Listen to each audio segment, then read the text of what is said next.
Danish Ali was a young man full of promise, much like any other 23-year-old with dreams of a bright future. He had just completed his studies and was mapping out a career path. His family meant everything to him, and he shared close ties with them and his circle of friends. In the bustling streets of Karachi, Pakistan, where life moved fast and opportunities often felt limited, Danish held on to the hope of building a secure and meaningful life. Yet, on a quiet March evening in 2021, everything changed for him and his family in ways they could never have imagined. It was an ordinary day when Danish left his house, telling his family he was going to meet a friend. He had done this many times before, and nothing about his departure raised any alarms. Danish was driving his own car, heading out for what everyone thought would be a simple, friendly meeting. But that night, he didn't come home. His family expected him to return soon. Maybe he was delayed, or perhaps he had stopped somewhere along the way. But as the night grew late and they still hadn't heard from him, worry started to settle in. They tried calling his phone, but it was off, a detail that instantly sent a wave of unease through his family, as Danish had never been unreachable like this before. As the hours passed with no sign of him, Danish's family went from concerned to panicked. By morning, with still no news, they filed a missing persons report with the local police. The police took the report seriously, knowing all too well the fear that families experience in such situations. They immediately began reaching out to Danish's friends, hoping someone might know where he had gone. But the answers only deepened the mystery. No one had seen or heard from him since the night before. It was as if he had vanished without a trace in the heart of one of the world's most densely populated cities. How could someone disappear so suddenly and completely? 3 days after he disappeared, the first lead emerged. Danish's car was found abandoned on the outskirts of Karachi, in an area far from any places he usually visited. The sight of his car brought a small glimmer of hope, but it was quickly dashed. Inside, the car held no clues, just an empty water bottle and an old phone charger. There was no sign of a struggle, no personal belongings that might hint at what had happened to him. The police meticulously combed through the vehicle, hoping to find even the smallest clue, but the car was as quiet as the night he disappeared. For Danish's family, the discovery only raised more questions. Why was his car left in such an unfamiliar area? Why were there no signs of what happened to him, no trail to follow? The frustration and sadness they felt were immeasurable. Every day without answers added to their pain, and they could only watch helplessly as each hour passed without any new developments. As word of Danish's disappearance spread, his case began to attract media attention. News channels reported on it, and social media was flooded with posts about his missing status. Many people began speculating about what could have happened to this young man.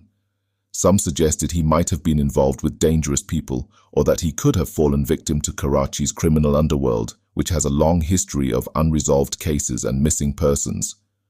Others offered more personal theories, thinking perhaps it was someone close to him who was involved. Yet despite the countless theories, not a single piece of evidence supported any of them, leaving everyone in a painful limbo of uncertainty. For Danish's family, these public speculations were hard to bear. They knew him as a kind, hard-working young man with no ties to anything questionable. His life was, by all accounts, straightforward and honest. But among his friends, there was another perspective. A few of them mentioned that in the days leading up to his disappearance, Danish had seemed distant and preoccupied. He wasn't his usual cheerful self and seemed to have something on his mind. Could he have been dealing with something personal that he hadn't shared? His family wondered endlessly about what might have been troubling him, but no one had any real answers. Days turned into weeks, and with each passing day, the weight of his absence grew heavier. His family continued to search desperately, holding on to the hope that he would walk through the door any moment, safe and sound. They printed flyers with his photo, shared updates across social media, and spoke to anyone they thought might have seen him. Danish's mother, in a heartfelt plea on television, asked the public for help, her voice filled with hope and desperation. She refused to believe that her son was gone for good and was certain that someone somewhere had seen him or knew something about where he was. In moments like these, the family clung to each other, holding on to the last shreds of hope, their pain intensified by the silence that surrounded them. As the investigation continued, the police reviewed CCTV footage from areas around where Danish's car was found, but the footage offered no clear answers. The cameras had recorded only blurry images of distant vehicles, none of which could be definitively linked to his disappearance. The lack of evidence, the lack of answers. It was as if Danish had vanished into thin air, leaving his family and the police baffled and broken-hearted. Months went by with no new leads, no calls, and no signs of Danish. The investigation seemed to be at a dead end, and his family was left to live with the painful uncertainty of his fate. But just as they were starting to lose hope, an anonymous tip came in. The caller claimed to have seen someone who looked like Danish in a small town outside Karachi. The tipster described the young man's clothing and the area where he was spotted. For a brief, fragile moment, his family's hope was reignited, and the police immediately followed up on the lead. They arrived in the town with cautious optimism, only to be met with disappointment once more. The person in question wasn't Danish, and the lead turned out to be another heartbreaking false alarm. Even so, his family refused to give up. They approached private investigators, reaching out for support and using whatever resources they had. It was a decision that drained their finances and tested their strength. They interviewed people in distant neighborhoods and sometimes traveled hours to meet those who claimed to know something. Each effort reminded them of the length they were willing to go for Danish, hoping they could finally find him. To this day, Danish Ali's disappearance remains a mystery. His family continues to hold on to hope, though they know the chances of finding him grow slimmer with each passing day. They still reach out to the public, asking for any information, no matter how small.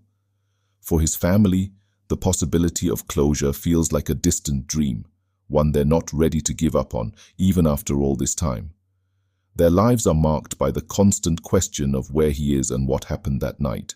For Karachi, Danish's story is a haunting reminder of how quickly someone can vanish without a trace, even in the busiest of places. How could a young man loved by his family and friends simply disappear in such a crowded city, leaving behind no clues? It's a question that refuses to be answered, a mystery that continues to echo through his family's lives and the city itself. As we share Danish's story today on Zhee Investigates, we hope it brings renewed attention to his case and encourages anyone who might know something to come forward. If you or anyone you know has information about Danish Ali's disappearance, please reach out. His family deserves answers, and even the smallest piece of information could make a difference. Behind every missing person, there is a family left in the shadows, waiting for a miracle, holding on to hope, and searching for a truth that seems just out of reach. They deserve closure, they deserve peace, and they deserve to know what happened to their son. If this documentary resonated with you and you're interested in hearing more stories like this, please subscribe to Zhee Investigates. True crime cases remind us of how precious safety and communication are. Remember, staying safe isn't just about watching out for ourselves, but also keeping our loved ones informed. Let someone you trust know your plans, where you're going, and who you're with. These small steps can make a difference, ensuring those who care about you feel reassured. By subscribing, you join a community dedicated to learning, awareness, and supporting families still searching for answers. Stay safe, stay vigilant, and thank you for watching.